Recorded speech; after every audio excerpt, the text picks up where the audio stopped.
Capítulo 23. A maternidade. A vida do ser humano começa como uma simples célula sujeita, como é natural, ao tempo extraordinariamente rápido das células vivas. Concepção, gestação e nascimento é sempre o trio maravilhoso com o qual começa a vida de qualquer criatura. É realmente surpreendente saber que nossos primeiros momentos de existência devemos vivê-lo no infinitamente pequeno, convertidos em uma simples célula microscópica. Começamos a existir na forma de uma insignificante célula e terminamos a vida velhos, anciões e sobrecarregados de recordações. O eu é memória. Muitos anciões nem remotamente vivem o presente.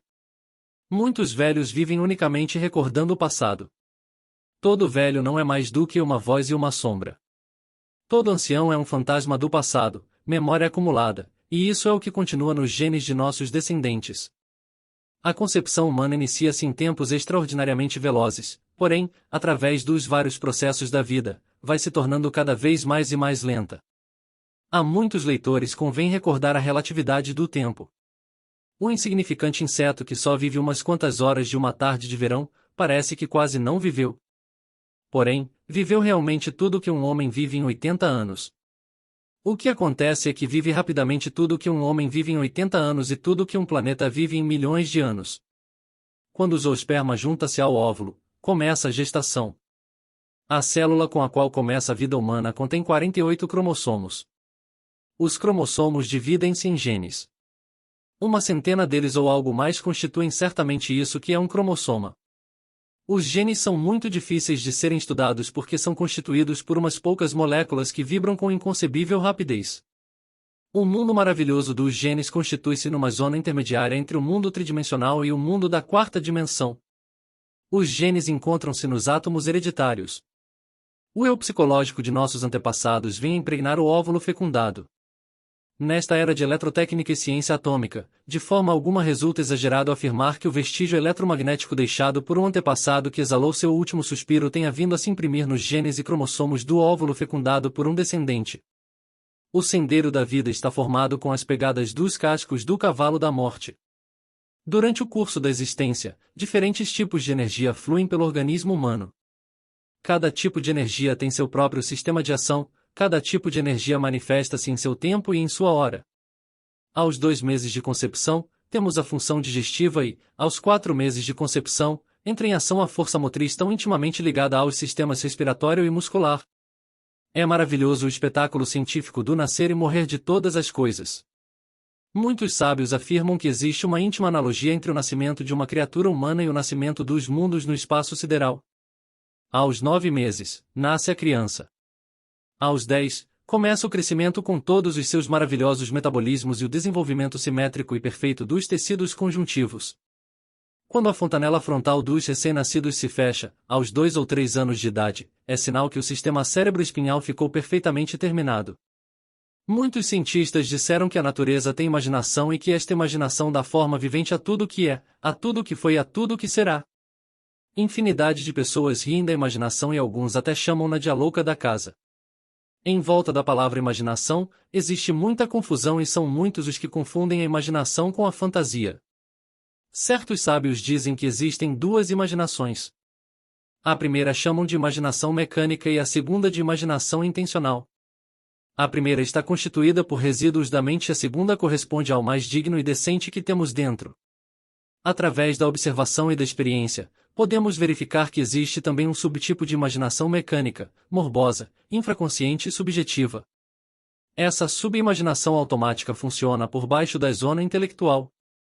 As imagens eróticas, o cinema morboso, os contos picantes com sentido duplo, as piadas morbosas, etc., costumam pôr a trabalhar de forma inconsciente esta subimaginação mecânica.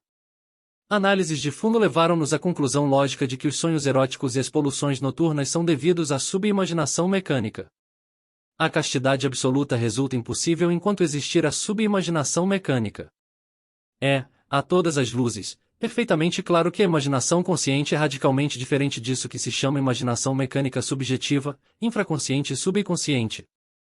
Qualquer representação pode ser percebida de forma autoenaltecedora e dignificante. Porém, a subimaginação de tipo mecânica, infraconsciente, subconsciente e inconsciente pode nos atraiçoar funcionando automaticamente com matizes e imagens sensuais, passionais, submersas.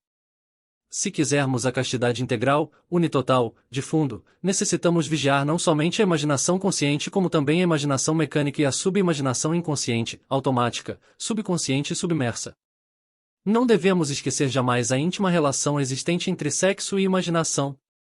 Através da meditação de fundo, devemos transformar todo tipo de imaginação mecânica e toda forma de subimaginação ou infraimaginação automática em imaginação consciente e objetiva. A imaginação objetiva é, em si mesma, essencialmente criadora.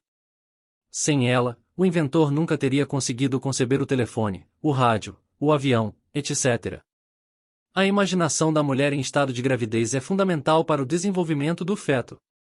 Está demonstrado que toda mãe pode, com a sua imaginação, alterar a psique do feto. É urgente que a mulher grávida contemple belos quadros, sublimes paisagens, que escute música clássica e palavras harmoniosas.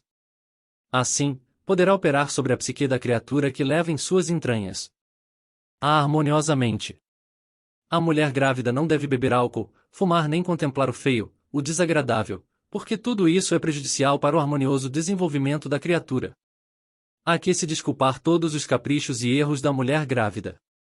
Muitos homens intolerantes, vazios de verdadeira compreensão, se desagradam com a mulher em estado de gravidez e a injuriam. As suas amarguras, as aflições causadas pelo marido ausente de caridade, repercutem sobre o feto em estado de gestação não só física, como também psiquicamente. Tendo em conta o poder da imaginação criadora, é lógico afirmar que a mulher grávida não deve contemplar o feio, o desagradável, o desarmônico, o asqueroso, etc.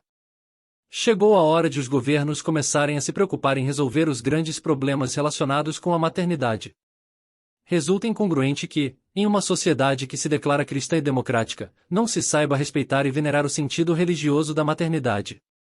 É monstruoso verem-se milhares de mulheres grávidas sem amparo algum, abandonadas pelo marido e pela sociedade, mendigando um pedaço de pão, um emprego ou exercendo, muitas vezes, trabalhos materiais rudes para poderem sobreviver com a criatura que levam no ventre. Estes estados infra-humanos da sociedade atual, esta crueldade, e falta de responsabilidade dos governantes e das pessoas, estão indicando, com toda a clareza, que a democracia ainda não existe. Os hospitais, com suas salas de maternidade, ainda não solucionaram o problema porque a estes hospitais as mulheres só podem chegar quando o parto já se aproxima. São necessários, com urgência, lares coletivos, verdadeiras cidades-jardins, dotadas de salões e residências para as mulheres grávidas pobres, bem como de clínicas e escolinhas para os filhos delas. Esses lares coletivos alojariam as mulheres pobres em estado de gravidez e estariam cheios de todo tipo de comodidades, flores, música, harmonia, beleza, etc. Eles solucionariam totalmente o grande problema da maternidade. Devemos compreender que a sociedade humana é uma grande família e que não existe problema alheio, porque todo problema, de uma ou de outra forma, afeta, dentro de seu respectivo círculo, a todos os membros da sociedade.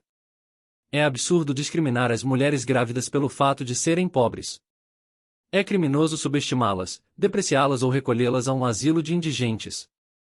Nesta sociedade em que vivemos, não pode haver filhos enteados, porque todos são humanos e todos têm os mesmos direitos.